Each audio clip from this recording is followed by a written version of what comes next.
ॐ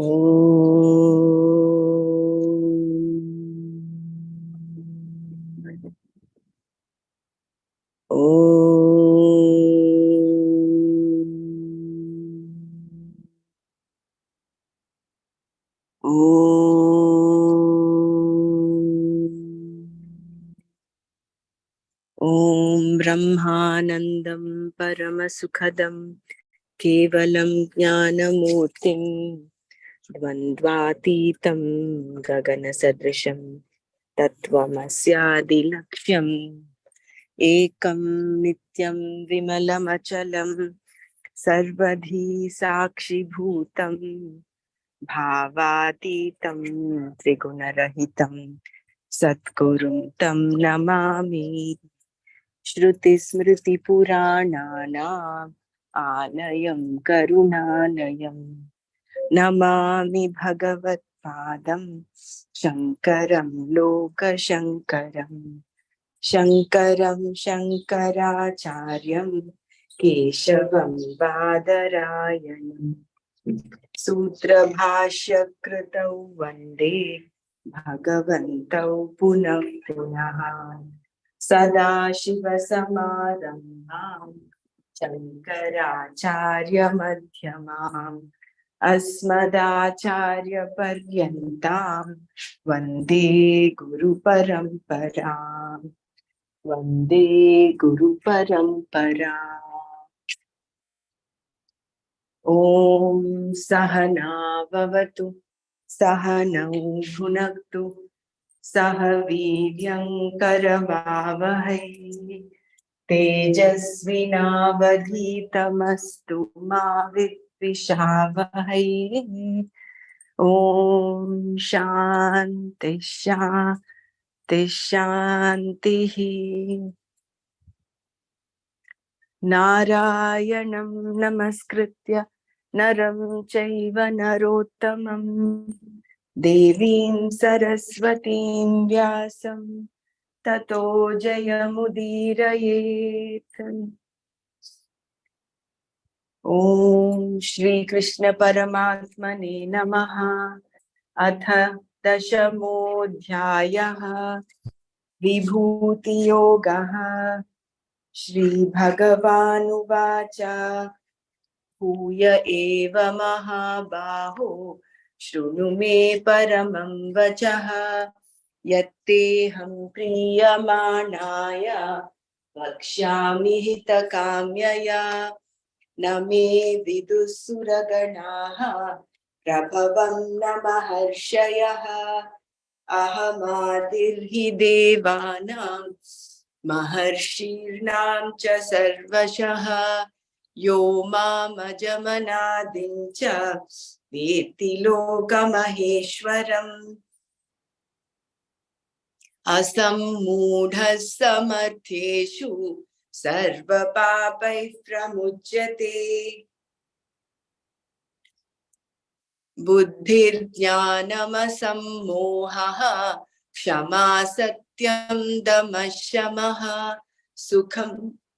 सुखं दुःखं भवो भावो भयं चाभयमेव च अहिंसा समता तुष्टिः तपोदानं यशो यशः भवन्ति भावा भूतानां मत्त एव पृथक् विधाः महर्षयः सप्त पूर्वे चत्वारो मनवस्तथा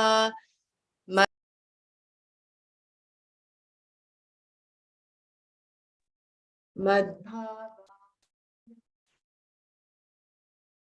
येषां लोक इमा प्रजाः एतां विभूतिं योगं च मम यो वेत्ति तत्त्वतः तो विकम्पेन योगेन युज्यते नात्र संशयः अहं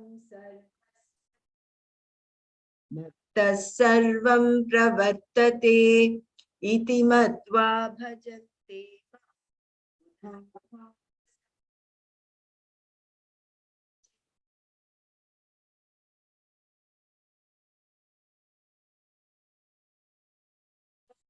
tascha mam nityam tushyanti cha ramanti cha tesham satata yuktanam bhajatam priti dadami buddhi yogam yena mamupayanti te तेषामेवानुकं Partha अहमज्ञानजं तमः नाशयाम्यात्मभावस्तु ज्ञानदीपेन भास्वता अर्जुन उवाच परं ब्रह्म परं धाम पवित्रं परमं भवान् पुरुषं शाश्वतं दिव्यम् आदिदेवमजं विभुम् आहुस्त्वां ऋषयः सर्वे देवर्षिर्नारदः असितो देवलो व्यासः स्वयं चैव ब्रवीषिमे ॐ तत्सत्.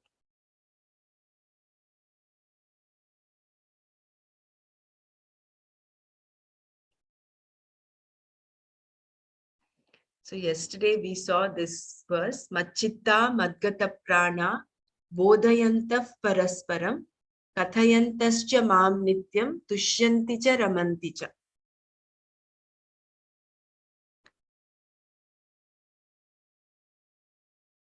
Those whose minds are in me, whose living is resolved in me, teaching one another and always talking about me, they are always satisfied and they revel always.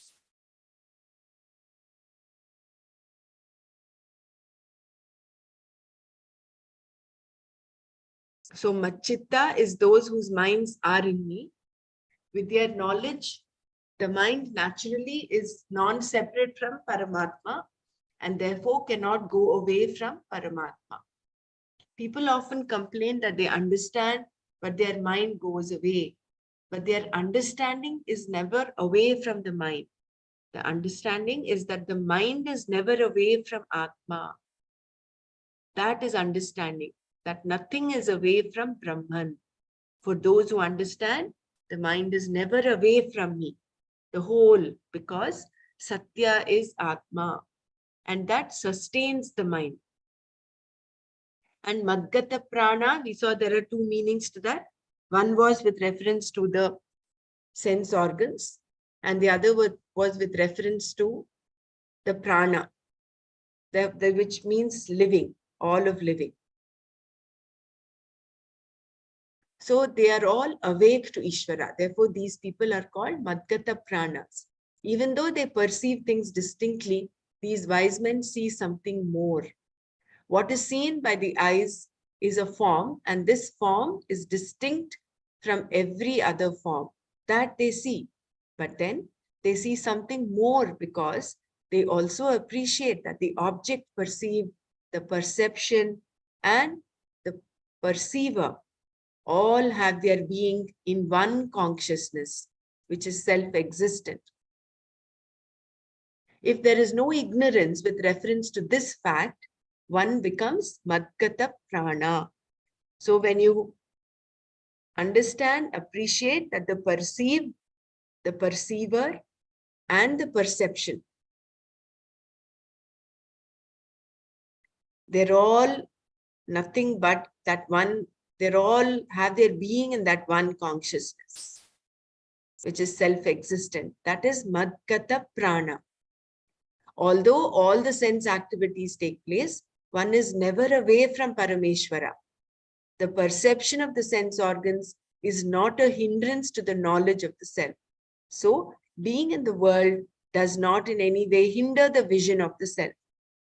And not going through experiences is not going to bring about the vision.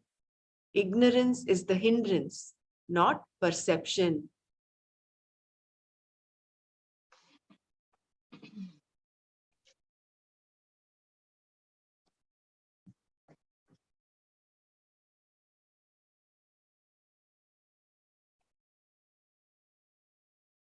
Those who do not have that hindrance are Machitta Madgata Prana. In other words, Shankara says that even for 1 second, their lives are not away from Ishvara. Prana is also breathing, therefore, can stand for living, Jivana. So, Madgata Pranas are also those whose living is non-separate from Ishvara. Their life is resolved in Ishvara. It means there is no division of spiritual life and material life for them.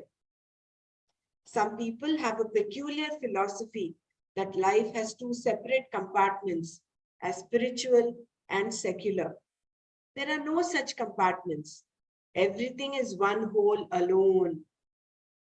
For one who knows, life is not separate from this vision.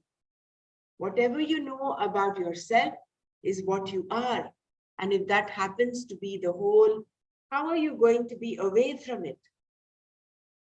Do what you will, you cannot be away from it, because the one thing you can never be away from is yourself.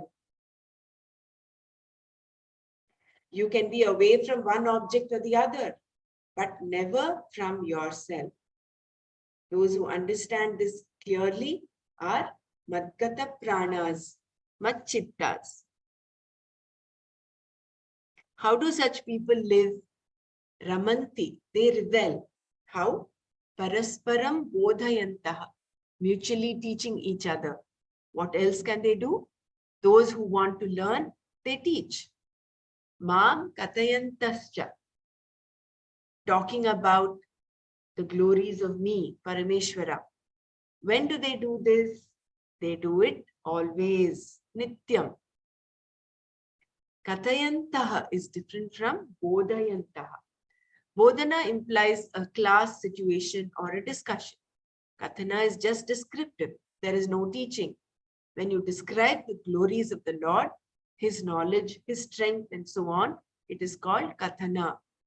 In talking about me, whether teaching or describing, they discover a joy, and in that they revel, Ramanti, and enjoy satisfaction, Tushyanti. Reveling does not require anything but Parameshwara. He has used 2 words here, Ramanti and Tushyanti, which have a similar but slightly different meaning. Ramanti is with reference to the external world, so it involves people here. Tushyanti is with reference to oneself. They have found satisfaction, so they do not need to go after things in order to be happy. There are 2 ways of going after things. One can go after things for happiness, or one can happily go after things. Going after things to discover happiness generally does not work. And if you are happy with yourself as a person, then you need not go after things. It does not produce any result for you. But then you can do things joyfully. Shankara gives an example of how they revel in talking about Ishvara. Suppose a person is with someone very beloved to him. What would be the joy he discovers in conversing with, in being in the company of his beloved? With such a joy or more, the one who appreciates Ishvara revels in sharing his understanding of Ishvara. This can include even those who do not have that knowledge, but discover their joy in teaching and sharing what they see of the glories of the Lord. Even when you see a beautiful flower, you can simply say the flower is beautiful, or you can see something more than that. The beauty of the flower is the glory of Ishvara. Wherever there is any ray of glory, anything striking, that is where Ishvara is present for you to recognize. Thus, the verse can be about the wise men or the jignasus, those who want to be wise and who are after this knowledge. They share with others whatever they have come to know, and in the process, they discover further clarity. Only when you discuss what you think you know, do you discover what you do know. Clarity takes place Only when you begin to part with the knowledge you have, sharing it with another person. Because there is a pair of eyes looking at you, they become a check for you. If there are any fallacies in your thinking, it will become very clear. Any vague areas in your thinking also become very evident. Because if you commit a mistake, those eyes will reveal that something is wrong. When you see that, your mind becomes alert. It begins to discover those areas of vagueness. The sharing of knowledge can also be mutual in a discussion among seekers. Both are part of the Brahma Bhyasa, the sadhana for knowing Brahman, which is not different from yourself. There is no other sadhana. It is not something that is going to emerge at some time in the heat of meditation. The self is yourself. It is never hidden at any time. The only thing that covers it is ignorance. Therefore, listen and reflect on what you have understood by sharing it with others and in discussions among yourselves. Bhagavan's commitment to those who are committed to knowing Bhagavad Tattva.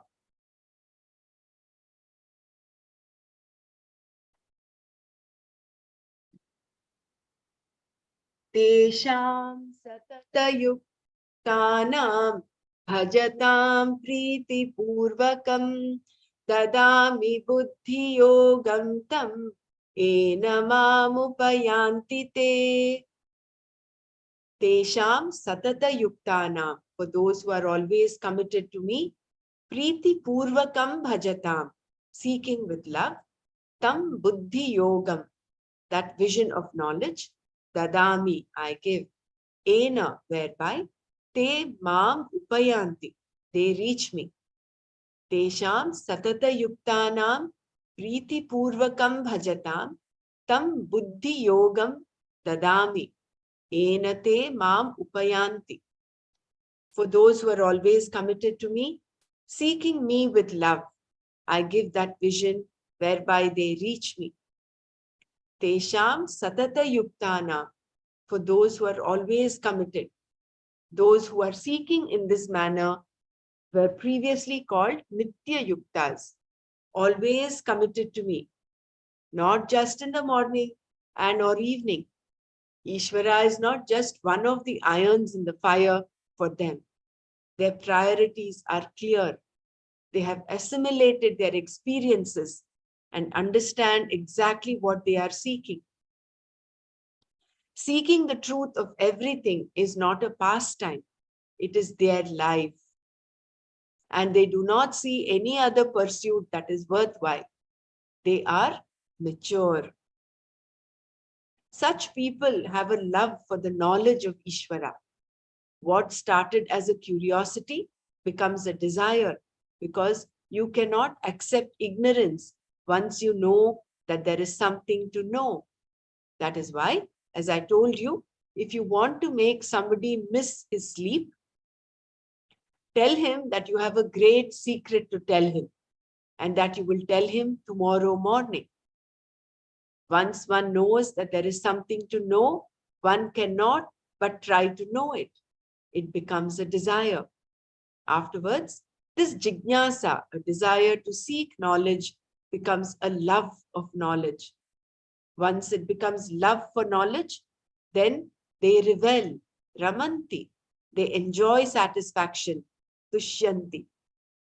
Then you will not ask, Swamiji, when will the seeking end? Nobody asks, when will this love end? In love, you are always happy, especially if that love is for knowledge.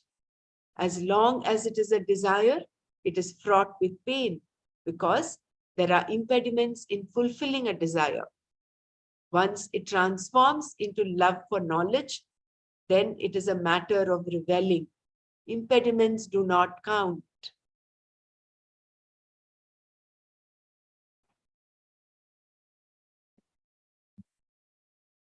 So what Bhagavan is saying here, he is giving another assurance that for all those who are always, for those who are always committed, those who are seeking in this manner, not just in the morning or evening,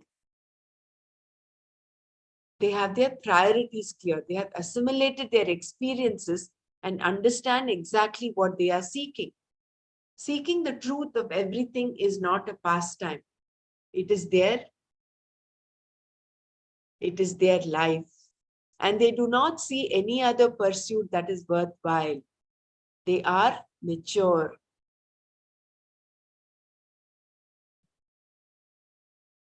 Such people have a love for the knowledge of Ishvara. What started as a curiosity becomes a desire, because you cannot accept ignorance once you know that there is something to know. And the example Swamiji gives is that you just tell a person, if you want him to miss his sleep, you just have to tell him that you will tell him a great secret the next morning, and the whole night he will not sleep, because that curiosity to know has kindled a desire in him. So once one knows that there is something to know, one cannot but try to know it. It becomes a desire. Afterwards, this jnana, a desire to seek knowledge, becomes a love of knowledge. Once it becomes love for knowledge, then they revel, ramanti, they enjoy satisfaction, tushyanti. Then you will not ask, Swamiji, when will the seeking end? Nobody asks, when will this love end? In love, you are always happy, especially if that love is for knowledge. As long as it is a desire, it is fraught with pain, because there are impediments in fulfilling a desire. Once it transforms into love for knowledge, then it is a matter of reveling. Impediments do not count.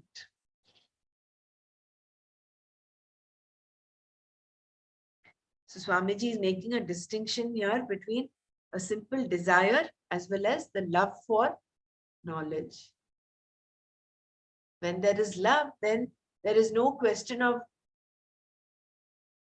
when is it going to end, because the whole journey itself is beautiful, is happiness.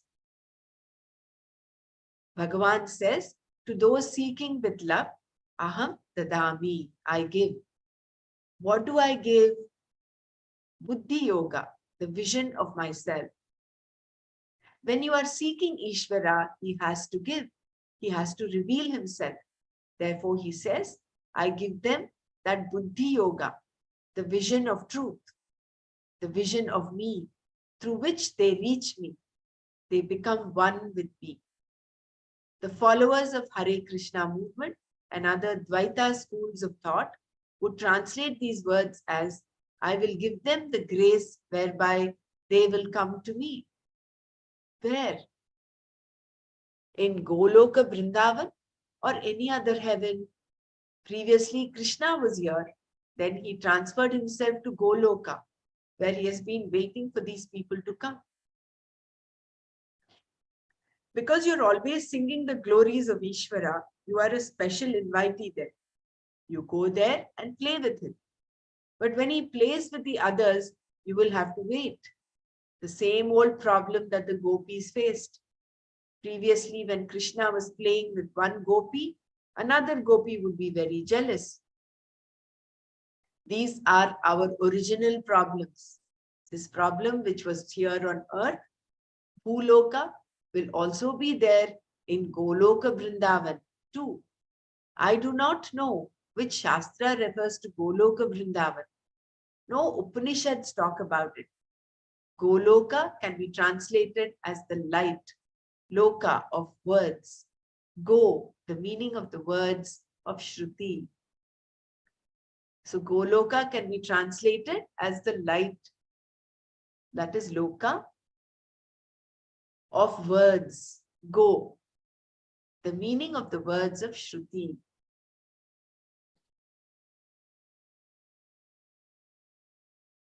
When the Lord says, I give this clear vision, it is just an expression. You can say he gives and you take, but after all, Ishvara is the Atma. So, where is the question of his giving anything and to whom? The Buddhi Yoga is gained, and in this, the object is nothing but Atma, which is Parameshvara. The Lord himself is the object of that knowledge. Therefore, when he says Dadami, he means I give them this Buddhi Yoga, whereby they recognize me, they come to me. But there is also an element of grace involved in all of this, because the obstructions, pratibandhakas, in gaining this clear vision are numerous. Therefore, Bhagavan says, those who seek me are assured of the grace they will need, because those who seek me, jignasus, are also bhaktas. The very pursuit is bhakti. Naturally, it is able to produce a certain grace. A meditation upon Ishvara, besides being a part of the means for knowing, is also a karma. Remember, it is a manasa karma, meditation. Dhyana is a mental activity and is therefore able to produce karma phala. That karma phala is called grace. Anything adrishta, if it is favorable to you, it is called grace or jnana. Grace is gained by this very pursuit, and because they are jignasus, they are considered bhaktas, devotees. So, the act of devotion involved in their pursuit produces a certain grace. They say that even if you just repeat the Gita without studying it, it becomes a prayer. Similarly, the Upanishads can be repeated daily as a prayer because the words all there come from Bhagavan and describe Bhagavan. If they are repeated with Shraddha, it is a prayer and it has a result. So, it can also be taken that gaining this vision requires the grace of Ishvara. If one were to ask, why do you give this Buddhi Yoga to your devotees? What stands as an obstacle to gaining this clear vision, for destroying which you are giving this Buddhi Yoga for your devotees? Krishna answers in the next verse.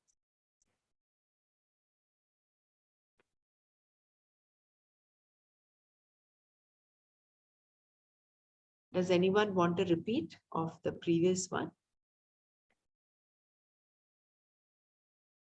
So here, Swamiji is making a distinction between the Dvaitas, how they interpret this verse versus how Shankara interprets it. So when he says, I give them the vision and thereby they reach me, for those who are always committed to me, seeking me with love, I give them that vision whereby they reach me. So such people have a love for the knowledge of Ishvara. Bhagavan says, to those seeking with love, aham dadami. What do I give? Buddhi Yoga. And what is this Buddhi Yoga? Is the vision of myself. So when you're seeking Ishvara, he has to give. He has to reveal himself. Therefore, he gives them the Buddhi Yoga, which is the vision of truth, the vision of me, through which they reach me. They become one with me. In contrast, the followers of Hare Krishna movement and other Dvaita schools would translate these words as, I will give them the grace whereby they will come to me. Come to me where? In Goloka Vrindavan or any other heaven. Previously, Krishna was here, then he transferred himself to Goloka, where he has been waiting for these people to come. This is according to the Dvaita school of thought. Because you are singing the glories of Ishvara, you are a special invitee there. You go there and play with him. But when he plays with the others, you will have to wait. The same old problem that the gopis faced. So then they will end up becoming jealous. These are our original problems. So this problem was here in Bhuloka. It also gets transferred to Goloka Vrindavan.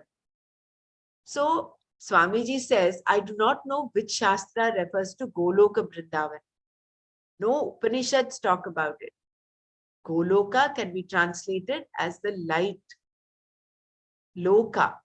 Loka is the light of words. Go of the meaning of the words of Shruti.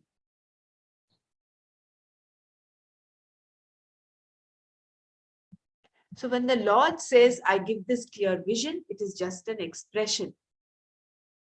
You can say he gives and you take, but after all, Ishvara is Atma. So where is the question of his giving anything and to whom? The Buddhi Yoga is gain, and in this the object is nothing but Atma, which is Parameshwara. The Lord himself is the object of that knowledge. Therefore, when he says Dadami, he means I give them this Buddhi Yoga whereby they recognize me, they come to me. If you remember, the vision is that the perceiver, the perceived, and perception, they're all one. They're all in that one consciousness. So when that is the case, who is the one who gives and who is the one who takes? There is only one, right? But there is also an element of grace involved in all of this. Because of the obstructions, pratibandhakas, in gaining this clear vision are numerous, there is a need for grace. So what is this grace and how do we get this? The very pursuit itself is bhakti, that naturally is able to produce a certain grace. So everything that you do towards seeking Ishvara, whether it is meditation, whether it is chanting a prayer, whether it is simply repeating Gita without even studying it, it accrues some grace. Same with Upanishads. You may just chant the Upanishads without studying them, but that is what will give you some grace. The karma phala, the adrishta karma phala, which is favorable, is called grace or punya. So grace is gained by this very pursuit, and because they are jignasus, they are considered bhaktas. So the act of devotion involved in their pursuit produces a certain grace. That's what he's mentioning. Even if you repeat the Gita without studying, if you chant the Upanishads without as a daily prayer, because all the words that are there are nothing but they come from Bhagavan and they describe Bhagavan. If they are repeated with Shraddha, that is the key there. With Shraddha, it is a prayer and it has a result. So it can also be taken that gaining this vision requires the grace of Ishvara. If one were to ask, why do you give this Buddhi Yoga to your devotees? What stands as an obstacle to gaining this clear vision, for destroying which you are giving this Buddhi Yoga for your devotees? Krishna answers in the next verse. Teshamevanukampartha ahamajnanajam tamaha nashayamyatma bhavastaha jnanadipena bhasvata. Tesham eva, for them alone, anukampartham, out of compassion, atma bhavastaha aham, I obtaining in the thought of the mind, jnana deepena bhasvata, by the shining lamp of knowledge, ajnanajam tamaha, delusion born of ignorance or lack of discrimination, nashayami, I destroy. Teshameva anukampartham atma bhavastaha aham jnana deepena bhasvata ajnanajam tamaha nashayami. For them alone, out of compassion, I, obtaining in the thought of the mind, destroy the delusion born of ignorance by the shining lamp of knowledge.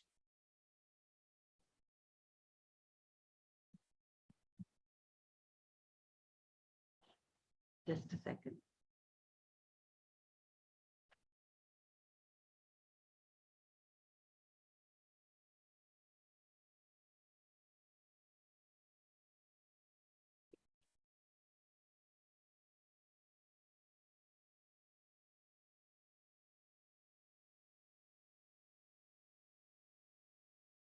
Just give me a second, I'll just charge my computer.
We were talking of pratibandhak as obstacles to knowledge, and I know this is pratibandhaka, charge the computer like an obstacle to the flow of. But your love for that knowledge, you started charging it and again joined. Right. That is nice. Nice way of interpreting it. So for them alone, out of compassion, I, obtaining in the thought of the mind, destroy the delusion born of ignorance by the shining lamp of knowledge. Tesham eva. For those seekers who are seeking nothing but Shreyas, there is freedom from being a jiva. That is moksha. How will they get the Shreyas? Anukampartham. Out of sheer compassion, Bhagavan will give them this Shreyas. Compassion is grace here, which is evoked by your own karma or prayer. How will he give them the Shreyas? Atma bhavastaha. Being present in their own minds, he will give them the Shreyas. Atma bhavastha. This is a very interesting word. The simple meaning is the one who resides in the thought, in the mind. Atma bhavastha, the simple meaning is the one who resides in the thought, in the mind. Atma here refers to the antakarna, the mind, and bhava refers to vritti, the thought modification.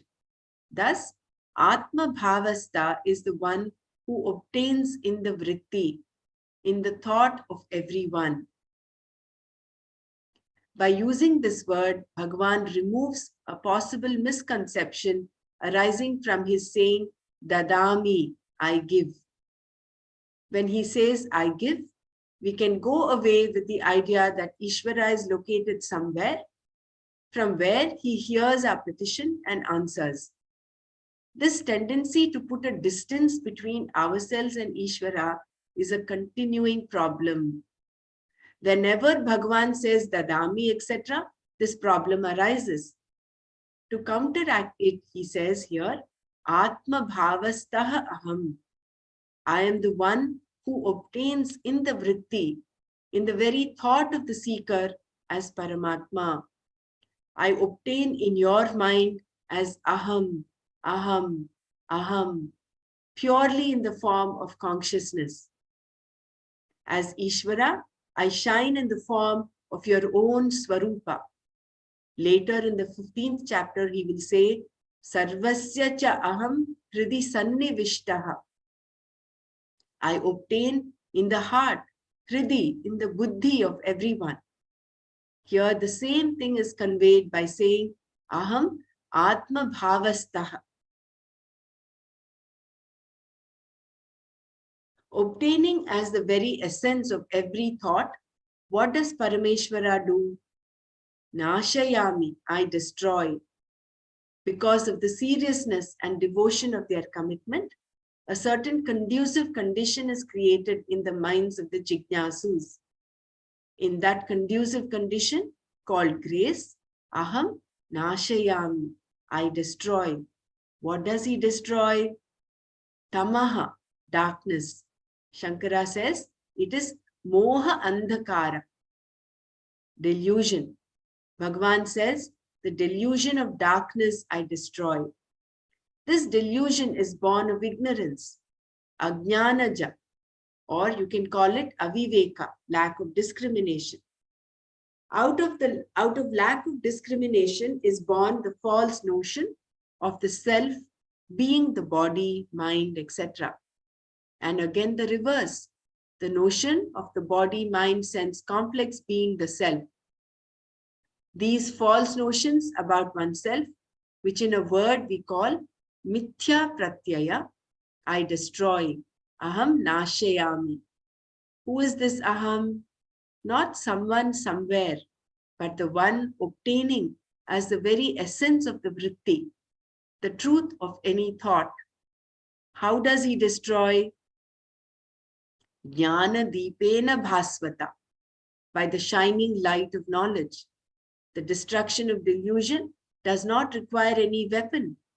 All that is involved is a simple lighting of a lamp. When the whole problem is ignorance and delusion, all you require is a flame of knowledge that leaves no dark corner anywhere in your buddhi. That is why the adjective bhasvata is used for jnana deepena. It is not a knowledge clouded with doubts and vagueness, but a shining, smokeless flame of knowledge that leaves nothing to be desired. It leaves no shadows of ignorance in your mind. But by that lamp, I destroy, says Bhagavan. You do not destroy, I do. This is another interesting thing. In a confluence, when the river reaches the ocean, you have no idea whether the river flows into the ocean or the ocean reaches out and enters the river. You will find that for a mile at least from the ocean, the river water is saline.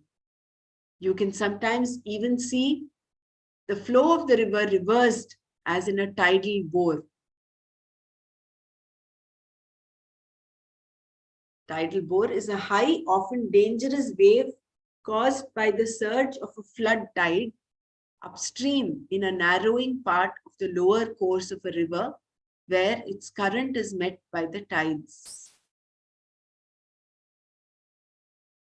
So for about a mile or so from the ocean, or from where the river reaches the ocean, you will find that the river water becomes saline, which means now we don't know whether the ocean goes to the river or the river comes to the ocean. Thus, you find you do not know whether the river is reaching the ocean or the ocean is reaching out to the river. That is what is said here. The knowledge reaches out to you as it were. So it is a question as to whether you reach the knowledge or the knowledge reaches to you. Either which ways, there is that union. Do we gain knowledge of Atma or is it given? You will find both kinds of expressions in the Shastra. One is that you recognize me or reach me, gaining this knowledge through your own pursuit. But in fact, you do not gain this knowledge. In every other knowledge, there is a subject, a jnana karta, a knower involved, and there is also an object of knowledge involved. In the knowledge, I am ghataha, this is a pot, for example. The pot is an object, which is objectified by me through my mind. Because I am the one who objectifies the pot, I say, this is a pot. I am ghataha. In this, the subject is not cancelled. It is retained and the object is known by the subject. This is true in all forms of knowledge. But when it comes to Atma Jnana, the Kartritva itself is destroyed. The notion that I am the knower is destroyed by the knowledge that I am pure consciousness, which is Brahman. Aham Shuddham Kevalam Chaitanyam Brahma. The Ahankara itself is resolved into a flame of knowledge. So there is no distinction of the subject and object in self-knowledge. They become one. The Kartritva is destroyed. So when there is no Kartritva, there is also no Bhoktritva. So both become the same. Again, coming back to the fact that the perceiver, the perceived and perception becomes one. They all are nothing but one consciousness. The reason there is no karta involved in this knowledge is that the pramana is not in the hands of the ahankara. However, when you use perception as a means of knowledge, the perception is in your hands. You are the karta. Using the means of knowledge known as perception, you see this pot, this tree, etc. Similarly, inference, anumana, implies a karta. Only presupposing the existence of the subject, the knower does inference operate. In the statement, I infer, there is a subject. Presumption, arthapatti, another form of inference, also presupposes a knower. Then the knowledge of the absence of something, like my not having a pot in my hand, karatale ghataha nasti, arrived at through the pramana called anupalabdhi, also implies the existence of the knower. By the pramana called anupalabdhi, I gain the knowledge that a thing does not exist. That involves a karta. So, does the knowledge gain through upamana? So, does the knowledge gain through upamana? So, there are different means of knowledge here. There are the different categories that Swamiji is mentioning. One is the arthapatti, that is presumption. I will repeat this chapter, this para again. Let me just continue reading this once. So by the pramana called anupalabdhi, I gain the knowledge that a thing does not exist. That involves a karta. So does the knowledge gained through upamana. You may be told that a bison is like a water buffalo. You know what a water buffalo is, but not a bison. The illustration upamana of the water buffalo gives rise to indirect knowledge of a bison. When you see a bison, remembering the illustration of the water buffalo, you gain direct knowledge of the bison. All this implies a subject. So, the subject is never cancelled. When you know about a cell, an atom, or a particle, the subject is involved. Even if you know something about your psychological past, there too the subject is involved. You make inferences such as, I am responding to this in this way because of what happened to me before. This inferential connection is made by the karta, the subject. In fact, in all these, the subject is untouched. But when you expose yourself to the Shabda Pramana, particularly Vedanta, the karta does not operate. Once it has placed itself in a situation where such knowledge can take place, it does nothing further. Like a river which has come to a point from where it sights the ocean. After that, it does not do anything. The ocean takes care of it. It is the same here. You're going to a teacher and exposing yourself to the teaching is all done by your own will. It does not happen automatically. You have to place yourself in a condition where knowledge can take place. Then Shabda, the words, take over.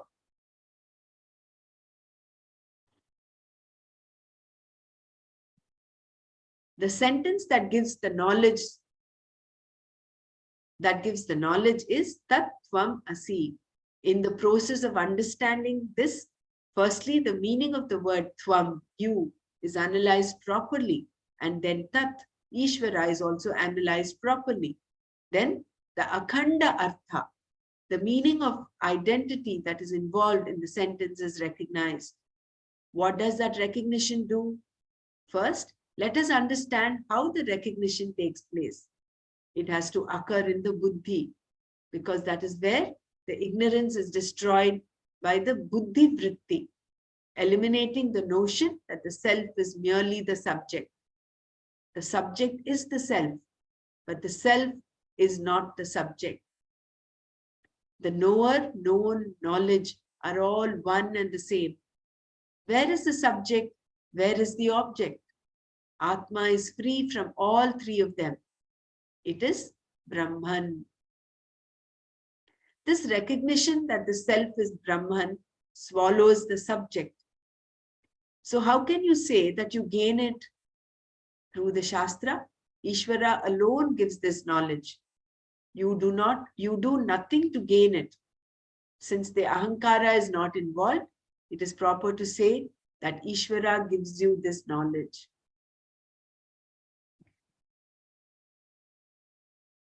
Even though in the previous verse the Lord said, I give this vision, aham buddhi yogam dadami, here he says, in fact, I do not give anything. Remaining in the buddhi as the very truth of the buddhi vritti, I only remove the ignorance. Ajnanajam tamaha nashayam. Dadami is now replaced by nashayami. One is positive, the other negative. In the positive expression, there can be a division. Someone is giving, someone is receiving. Because division implies duality, there is the possibility of a wrong understanding that there is a giver and that Ishvara gives. It can look as though something positive is given, some kind of knowledge is superimposed upon or thrown into the buddhi. It is not like that. In fact, there is no giving involved. Bhagavan is only destroying ignorance. Knowledge is not something that happens. What really happens is that ignorance, ajnana, is removed. Then, why do we have such expressions as gaining knowledge? Because a vritti is necessary to destroy ignorance, we say knowledge occurs. But in fact, knowledge does not occur. What happens is that the vritti is produced and it destroys ignorance. Knowledge is not created. Ajnana is removed. That is why this whole process is a process of nivritti and not pravritti. Pravritti implies a karta. In this nivritti, the karta itself is negated. The removal of ignorance of the self being Brahman is what is called knowledge here. Positively, nothing happens. If knowledge is something that can be positively given and it is given to someone who is ignorant, that person will remain ignorant. Knowledge would merely get superimposed upon him. The truth is that knowledge always is. We only remove the ignorance that conceals it. And knowledge is always true to the object. Atma is Brahman. If that Brahman is limitless, it is limitless all the time. And the knowledge of it is also as true as the object. If Ishvara is omniscient, then all knowledge exists already. No new knowledge is ever created. In your mind, it may not exist, but to correct that, all we have to do is bring in the particular buddhi vritti, which is able to destroy ignorance. To know that Atma is Brahman, we bring in the buddhi vritti that will destroy self-ignorance. There can be obstacles to that. So to remove them, you require grace. From that perspective, Bhagavan can say, I give this vision. Aham buddhi yogam dadami. This is so wonderful. Ramra, yeah. Can we read from the beginning? Because I know. Yeah, We'll read, of course, we'll read from the beginning. I think we'll do one more time, maybe tomorrow. I will just read these two paragraphs for today. And of course, we'll do a repeat tomorrow. Okay. Because I just wanted to continue with the flow to get the central idea. And then, of course, yes, there are lots of new terms that are introduced. We've done that before also, the different categories of knowledge. So we'll go through that one more time. Huh? Okay, thanks.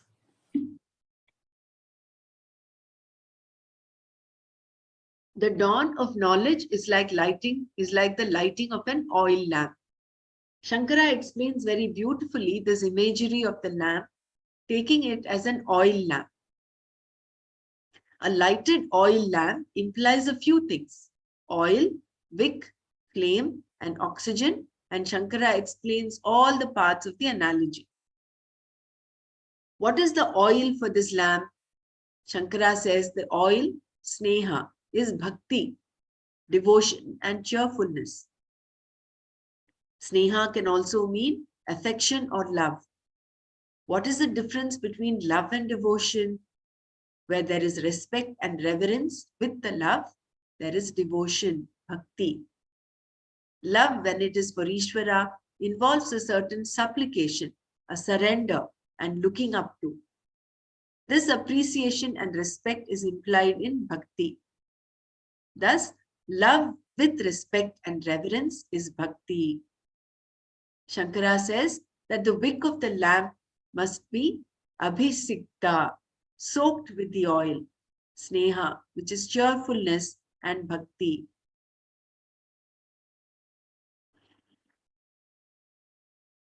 I find that I is Swamiji. Swamiji is talking of this. I find that spiritual seekers become very serious. There is a sadness about them. I have seen some of these people who have dedicated their lives to certain organized religions for the pursuit of God. They are so frightened, all because they see all their thoughts as either virtuous or sinful. Thoughts are just thoughts, neither good nor bad. Only actions are right or wrong because they produce results.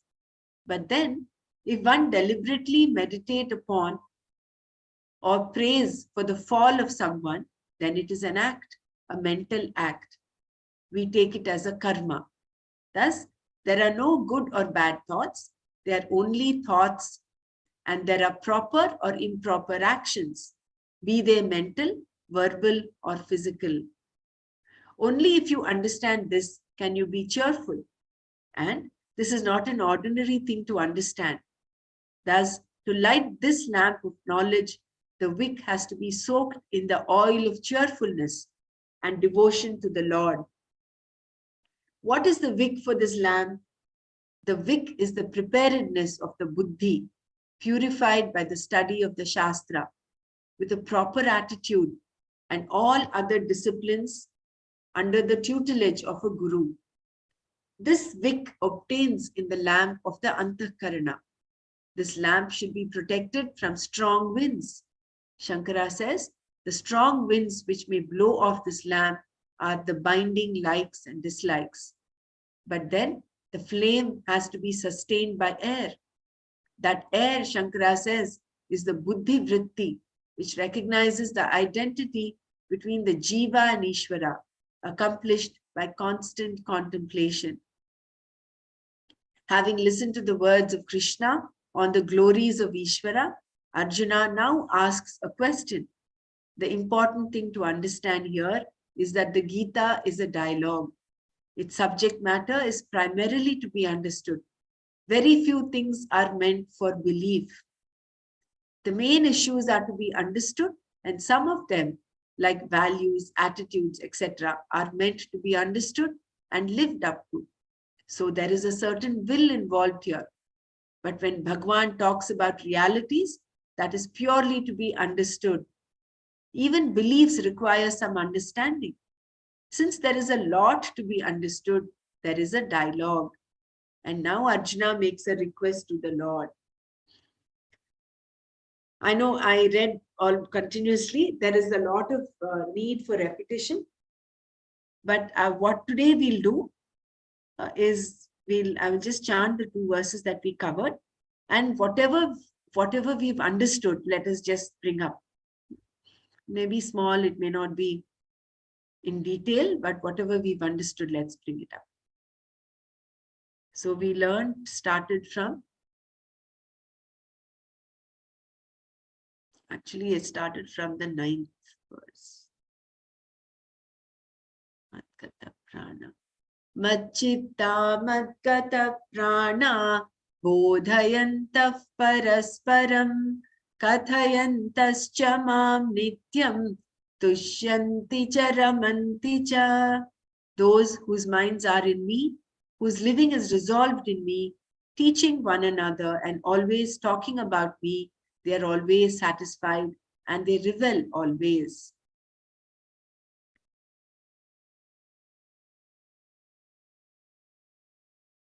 And then after that comes Bhagwan's commitment to those who are committed to knowing Bhagavad Tattva.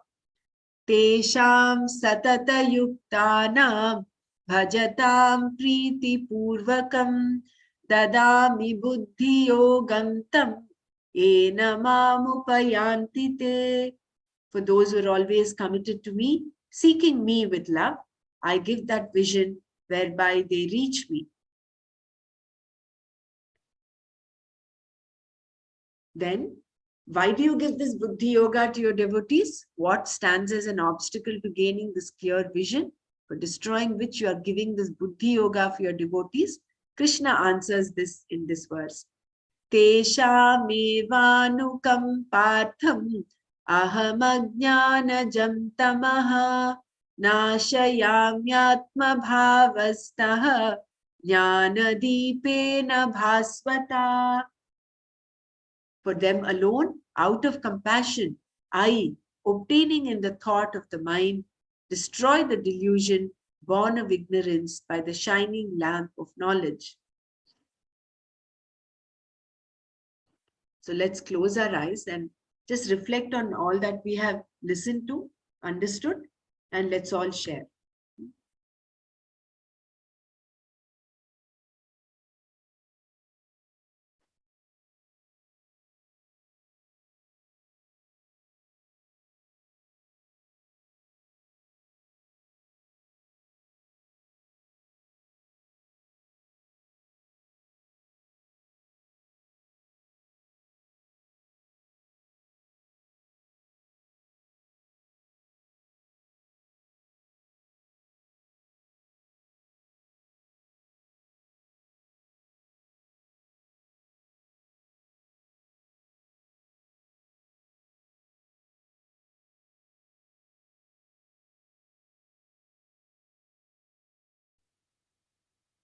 Jai Gurudev. Let us share.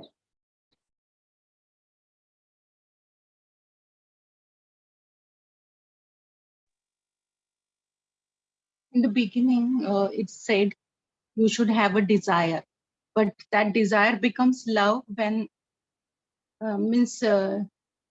you love your love for that knowing, and if that love becomes a devotion, like you respect what you want to learn about the self. But here Swamiji says ki self is not a subject to learn. It's not a two different things. It's only one. When you your curiosity or what you are searching. So because of the devotion, the clarity of intellect happens, and you know me, like Krishna, means you know that self. Because of the clarity of mind, only ignorance is removed. So there is no distinctions there. In like that Gopala, he said no in Hare Krishna movement. That only it is a light. And the example he has given very nice. Okay, how you should be like a wick, oil should be there, and how it should be soaked one, and then you will know that. Thank you. Very beautifully summarized, Saralaji.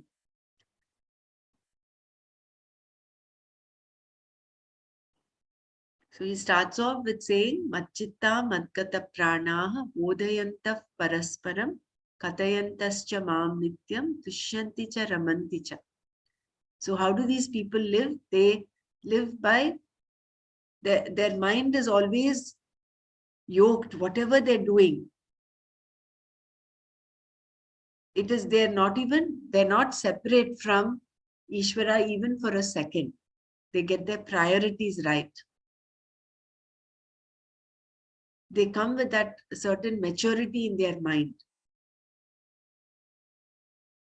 Because they're living their life out of happiness. It is not for happiness. So they're joyfully doing whatever they're doing.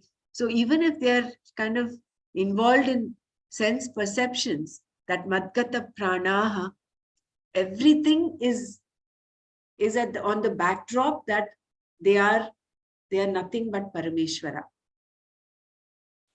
So their living itself is a form of worship. It's like it is filled with that knowledge that there is no separation between them and Ishvara. So this, it can be from the standpoint of a jnani as well as a standpoint of a jignasu. Even jignasus like you and me, like seekers, can live their life by teaching, sharing, and talking about the glories of Bhagavan. And by doing this, what do they get in return? Is they tushyanti cha ramanti cha. They revel in this joy. And then when such people, what is the commitment that Bhagavan has for these people who are following, who are seeking Bhagavad Tattva, is that he says that tam buddhi yogam dadami. And that buddhi yoga, which is nothing but that knowledge, so beautifully is described. I think that will require one more reading. He's given different forms of knowledge, that arthapatti, anupalabdhi, and upamana. They're all different forms of the pramanas. But keeping that aside, the main thing is that with respect to any other object, there is always a karta involved. There is a subject and object relationship. But with respect to Atma Jnana, the object itself is a subject. So that Buddhi Yogam, it is a Buddhi Vritti. He is nothing but that Vritti Jnana that comes up, that Vritti that happens in the mind. And in order for that to happen, how does it happen? He gives that example of the lamp. The lamp for the lamp of knowledge to be lit. It requires a lamp, it requires a wick, it requires oil. So one needs to be soaked in that devotion, which is nothing but a combination of love and respect. And when that happens, that jnana deepena bhasvata. So there is no shade of doubt. It shines forth so brightly that there is no trace of ignorance anywhere. And knowledge is always there. There is nothing new that is created. Only the cloud of ignorance is removed by this knowledge. And how he contrasts how the Dvaitins talk about their interpretation, Dadami and all that. He talks about the river and the ocean. So it is a question as to whether the ocean receives the river or the river goes into the ocean. So when there is only one, there is only Atma. Who is the one who gives and who is the one who takes? There is only one. And the aspect of grace. What is this grace? Grace is required. Anukam partham. That out of compassion I give. And what is that compassion? Is the result of all this prayer, meditation being a mental activity, that or a chanting, anything that is done in the pursuit of seeking self-knowledge, it accrues some punya, because it's a karma. So it has karma phala. So this adrishta karma phala, which is favorable, is called grace. There's that compassion. So out of compassion, he gives. So we can be all rest assured that we are taken care of. Yeah. Others also share, please.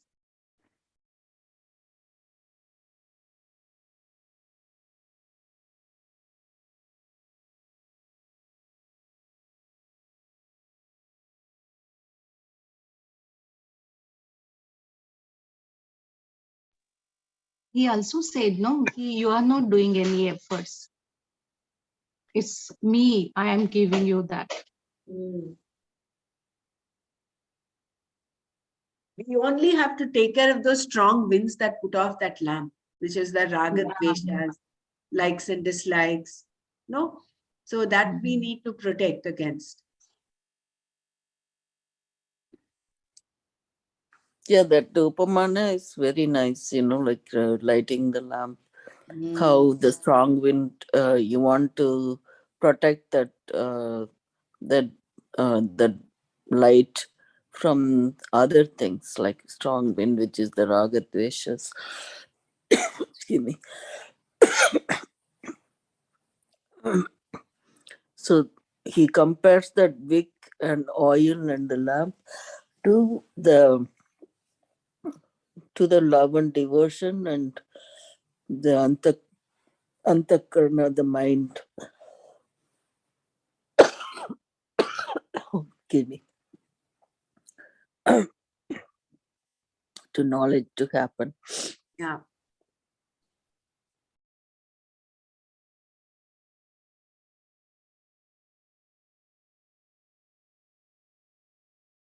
And the air he compares to, air is the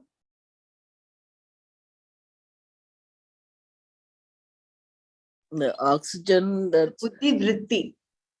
The buddhi vritti is the air, which recognizes the identity between the jiva and Ishvara, accomplished by constant contemplation. Again, that madgata prana, madchitta, madgata prana. So when you're in that constantly, that is there at the back of your so mind. Madhita is like I am Ishvara, like I am. That's the same thought, right? I mean, I'm not away from Ishvara, Yes. like not away from the, even though the sense organs or all those things, we are the self. So, Right. and as long as we know that knowledge has been there, that you reveal that thought to Shanti, right? Yeah. I am the Ishvara.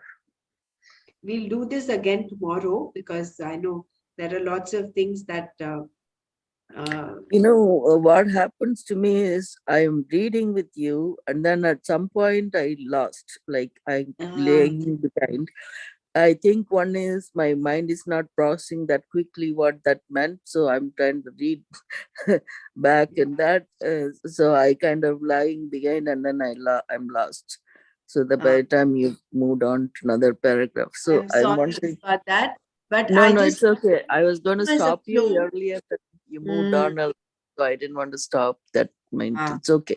We'll do this again tomorrow. We'll repeat Yeah, this. that'd be nice. Yeah. Thanks. There was a distinction between desire and love for knowledge. That desire for knowledge, he gives that beautiful example. The best way, if you want a person to spend a sleepless night, the only thing you have to tell him is you'll tell him a great secret the next morning. So that desire for that curiosity comes up first, and that builds into desire. You want to know what is that? That is, you don't want to stay away from knowledge. So that desire comes, wanting to know. If it is only a desire, it can lead to pain because there can be obstacles to satisfying this desire, to fulfilling this desire. But when it turns when it transforms into love for knowledge, then there is no obstacle at all. You're so at peace. I mean, you're in that rebelling state where that tushyanti happens, where it actually doesn't matter. You're like what Gurudev says, slow down and calm down. There is no need to be in a hurry. Often in life, because of this desire is always linked to rajas. And rajas brings in that element of feverishness to get the result, desire to know knowledge. I want to know, I want to know. But then when that transforms into love for knowledge, there is some settling down. You're not so, that feverishness settles down. That dispassion comes up. It will happen. That there is the sense of calm, that sense of contentment that comes up when there is love for knowledge.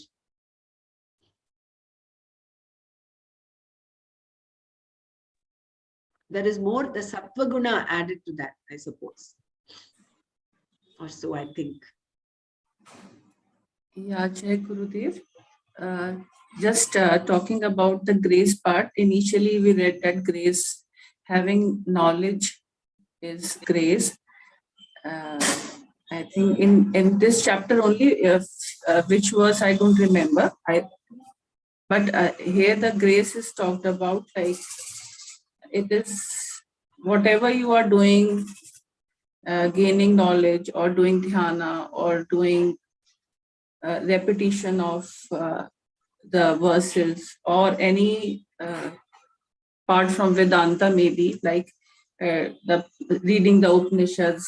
So all these activities, they incur grace, and it's, I think that meditation is one of the superior one out of all these, which uh, uh, which invites more grace to you. Out of all the activities which we do, like prayer or dana or reading the Vedanta, meditation is the highest among all these activities which we do for, like in the spiritual path. Right. I think I don't know. I mean, it probably is, but we can't put one thing higher. It may work differently, but japa also helps, they say, right? It's a combination of things, like not one.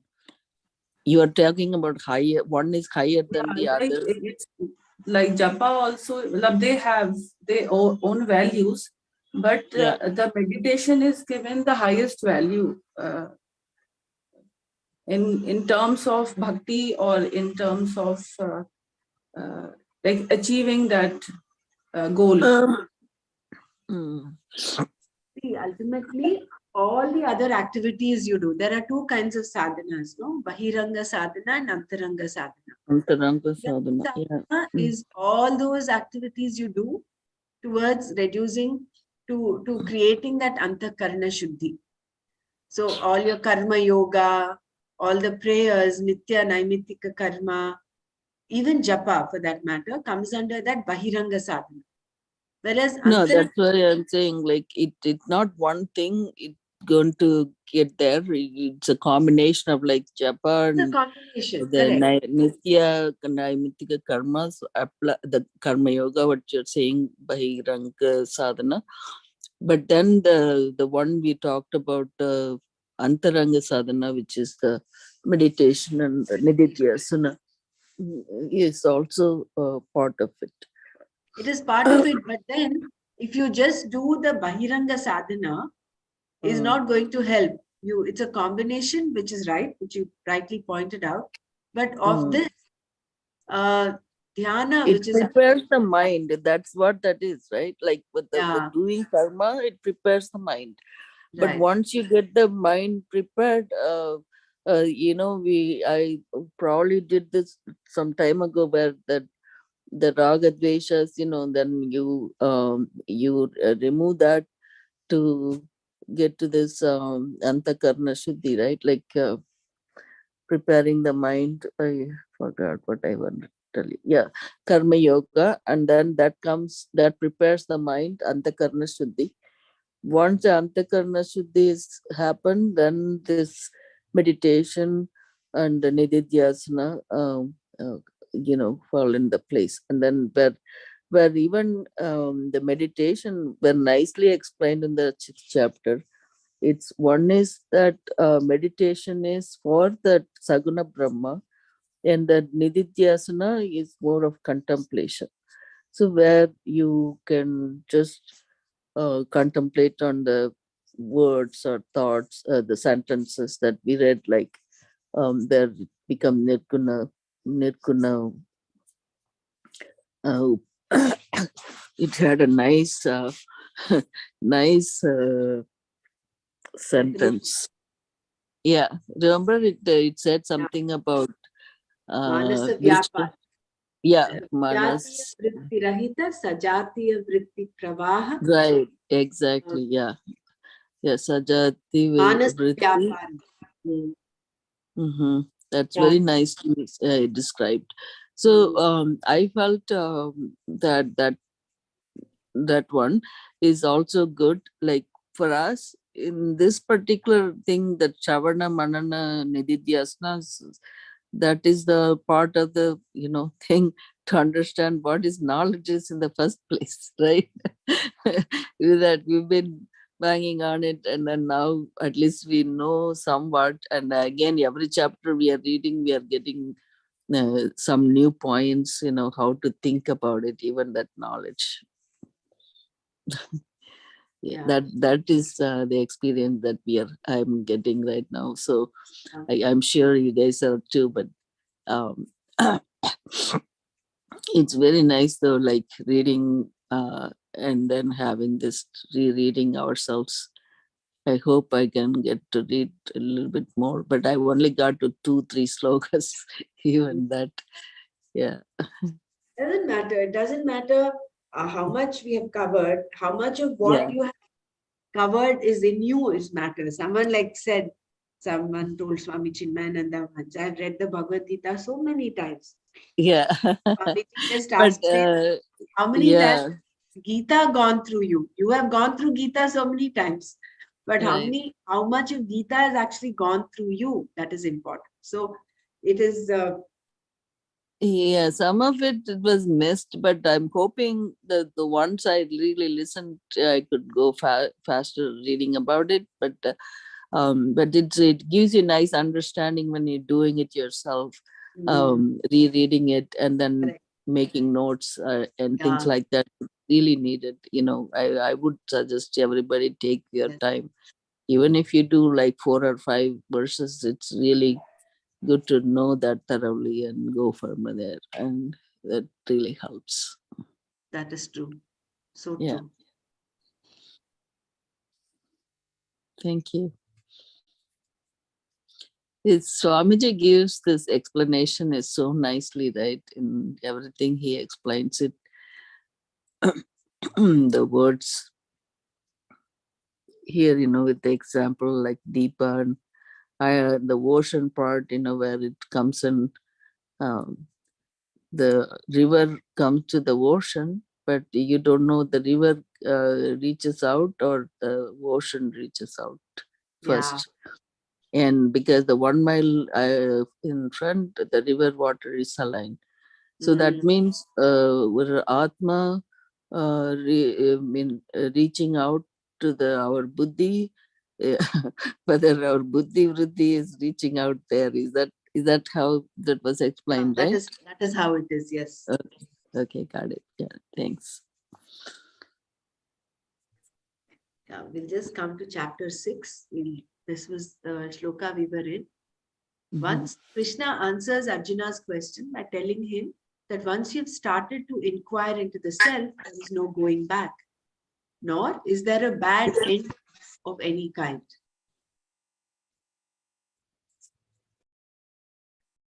There is only a continuous pursuit until what is to be gained, self-knowledge is gained.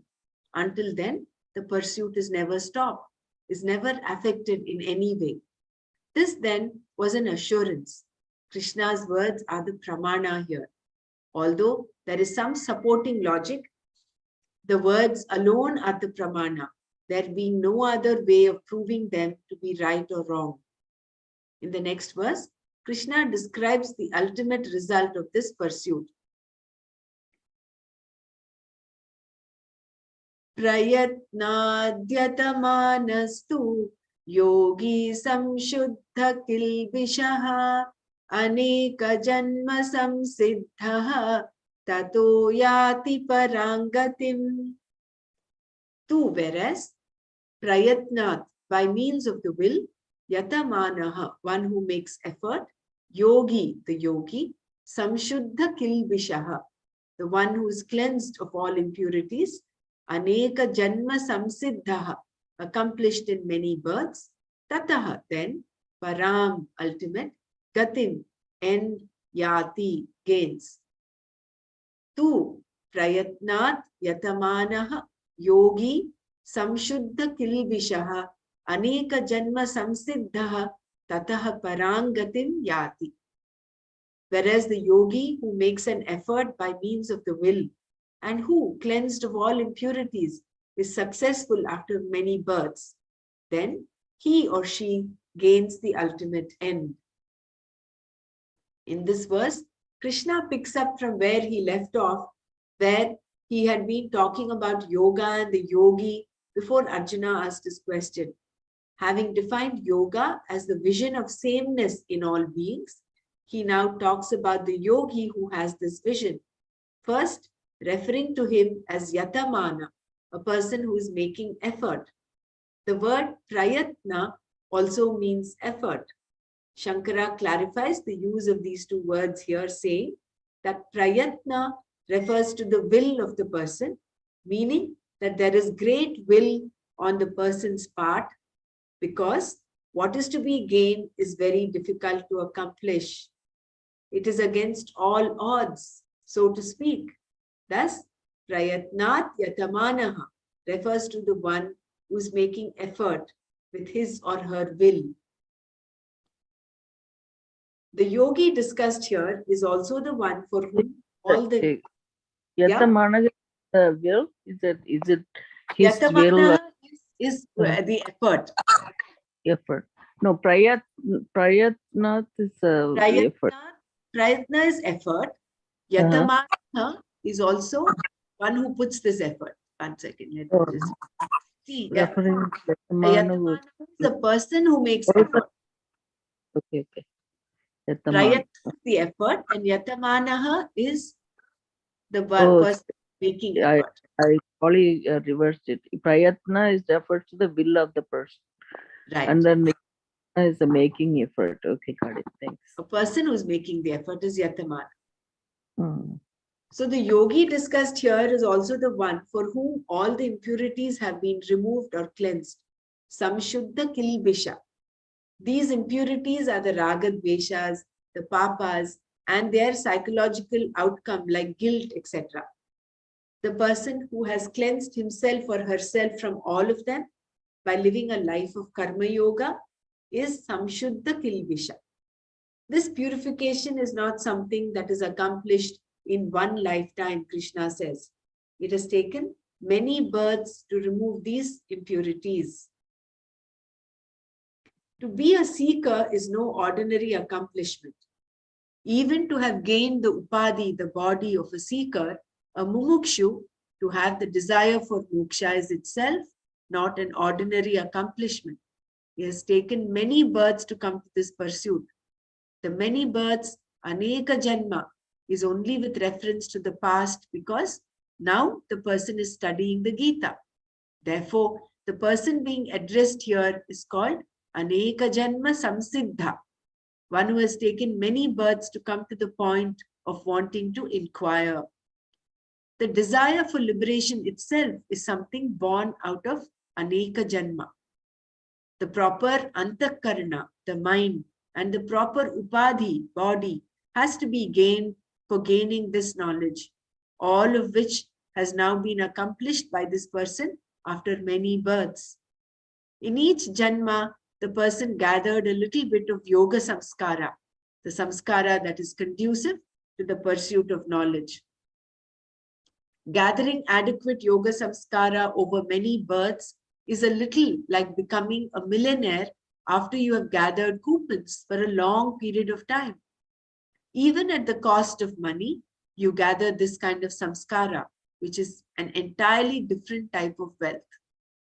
The person under discussion here has amassed yoga samskara. He went on gathering it and accumulating it like some great miser until finally the punya gathered makes him an aneka janma samsiddha. Therefore, tataha, having prepared himself in this way, the person is qualified for the knowledge. We can also take samsiddha here to mean one who has clear knowledge, since the person is said to be a samsiddha, samshuddha kilibisha, one whose mind is pure and who has gained samsiddhi, the vision of sameness. This clear knowledge is the result of a number of janmas in which the yoga samskara was gathered. Having this clear knowledge, then, the person is called aneka janma samsiddha. An end that never ends. I will just read this one paragraph. Knowledge being moksha, the person is also said to have gained the most exalted end, paragati. Every end comes to an end, but moksha is an end that does not come to an end. It is the one end from which one does not return. It is the one end from which one does not return. After all, any end that comes to an end is not really an end. It is only a lap, a circular lap. You keep moving round in the circle of samsara, not getting out. All that happens is that you keep coming back to the same point. To distinguish moksha as an end from which there is no coming back, the word end, gati, has an adjective here, para, the most exalted end. Moksha is the end that is gained by one who pursues self-knowledge, and it is an end from which there is no return. Yam gatva naparam, yam labdva naparam labham. And what is that? Tadhava paramam. What is that word? Verse that says, Yad gatva. There's something that I'm missing there. Tadhama paramam mama. That point where, that place where there is no return, once you reach that place, that tadhama paramam mama. Therefore, Krishna tells Arjuna to be a yogi in the next verse. I think this is the last verse, maybe, of chapter 6. So we'll stop here. So again, so much of reassurance being given by Bhagavan. So once you become a seeker, in order to become a seeker itself is not a minor accomplishment.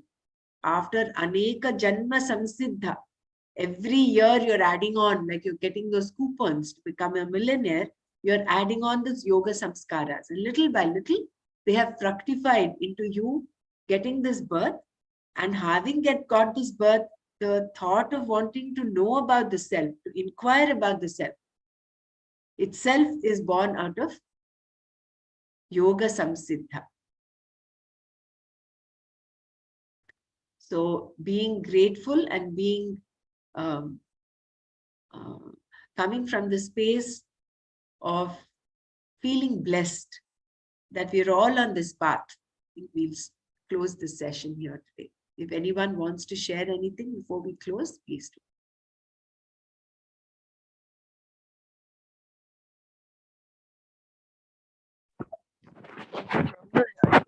You said about Sri Bhagavatam. Is Nana going to teach us, or do you think how we? the idea we had was to do Rajima Saptah. She so very beautifully, brought out and talked about the Bhagavatam. She shares and narrates all about the Bhagavatam. So one of these days we'll plan. Maybe once we are done with chapter 10, before we go to 11, maybe we'll take a break from Bhagavad Gita. We'll do this Bhagavatam and then get on to Bhagavad Gita. Okay. How Yeah. does she reads it from Bhagavatam or? She does not read. She only shares. She's only giving it's a katana basically. She's Story. narrating Okay. in a story form. Okay. Thanks. It's an experience to listen to Bhagavatam from Rajima. Those who have already listened to her will vouch for that. Yeah. So let's experience that Bhagavatam from her. Okay, good. Thanks. Om Loka Samasta Sukhino Bhavantu. Om Shanti Shanti Shanti. Om Tat Sat Shri Krishna Arpanamastu.